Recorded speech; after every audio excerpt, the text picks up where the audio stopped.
ओम शांति 13/10/2022। आज की मुरली चिंतन।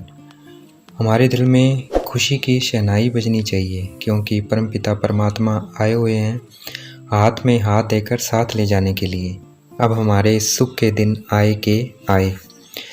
नए झाड़ का कलम लग रहा है, खबरदारी रखनी है माया से, क्योंकि माया संशय बुद्धि बना देती है।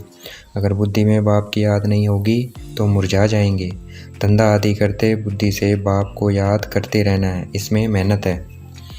बाप आकर नई सृष्टि रचते हैं, अर्थात इसी पुरानी दुनिया को नया बनाते हैं, पतितों को पावन बनाते हैं।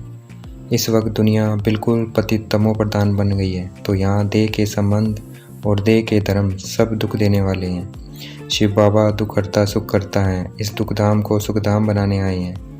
जितना जो औरों को समझाता जाएगा उतना उसको ड्रामा पक्का होता जाएगा। हमारी बुद्धि में अब स्वर्ग से लेकर कलयुग अंत तक बुद्धि में सारा राज है, तो हमें औरों को भी ये राज समझाना है। और घर पर झाड़ और गोले का चित्र रखना चाहिए, ताकि वो समझा सकें। हमें अब रहम दिल और महादानी बनना है। हमने अब तक जो सुना है पढ़ा है वह सब भूलना है, और बाप जो अब नई दुनिया की बातें सुना रहे हैं वही बुद्धि में रखनी है। अभी हम अमरलोक में जाने के लिए अमरनाथ शिव बाबा से अमर कथा सुन रहे हैं। माया के तूफान आएंगे, अगर बुद्धि में बाबा की याद रहेगी तो माया का असर नहीं होगा।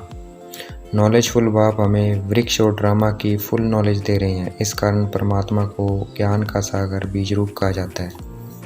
परमात्मा मनुष्य सृष्टि के बीज रूप हैं जो ऊपर रहते हैं। हमारी आत्मा छोटी बिंदी में 84 जन्मों का पाठ भरा हुआ है। सिर्फ हमें बाबा और नॉलेज को याद करना है। कईयों को ज्ञान में आने से शारीरिक बीमारियां आ जाती है, क्योंकि हिसाब किताब भी चुकतू होने हैं। हिसाब किताब के कारण बीमारियां आती है। औरों को 5000 साल की कहानी समझानी है कि 5000 वर्ष पहले भारत बहुत अच्छा देवी देवताओं का राज्य था।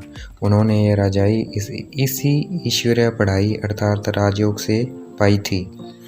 देवताओं के 84 जन्मों की हिस्ट्री ज्योग्राफी है, तो उनको बताना है कि देवताओं की 84 जन्मों की हिस्ट्री ज्योग्राफी है।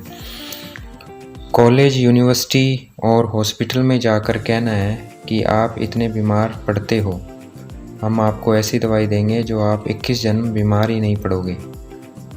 परमपिता परमात्मा की बायोग्राफी है, इसलिए परमात्मा को सर्वव्यापी कहने से उसकी बायोग्राफी नहीं रहती है, तो दूसरों को ये बात समझानी है। परमपिता परमात्मा का परिचय देने की हमें एडवर्टाइजमेंट करनी है, ताकि सभी आकर परमात्मा से अपना बर्थ राइट ले सके। जो विशाल बुद्धि होंगे वो अच्छी तरह समझकर इस ज्ञान को धारण करेंगे। विशाल बुद्धि को महारथी कहा जाता है। माया हमें दुख दे रही है, अब इसे छोड़ना है। माया जीत जगत जीत बनना है। मन शांति धाम में रहता है, इसलिए शिव बाबा को शांति धाम में याद करना है। सतयुग में फलाना मर गया, इसका दुख नहीं होता है, वहाँ खुशी होती है कि अब पुराना शरीर छोड़कर नया लेंगे। आज की मुरली का वरदान। कल्याणकारी युग में अपना और सबका कल्याण करने वाले प्रकृति जीत माया जीत भव। इस कल्याणकारी युग में अपना और सबका कल्याण करने वाले प्रकृति जीत माया जीत भव। आज की मुरली का स्लोगन।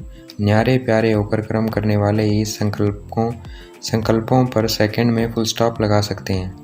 न्यारे प्यारे होकर कर्म करने वाले ही संकल्पों पर सेकंड में फुल स्टॉप लगा सकते हैं। अच्छा, ओम शांति। शुक्रिया मीठे बाबा, शुक्रिया।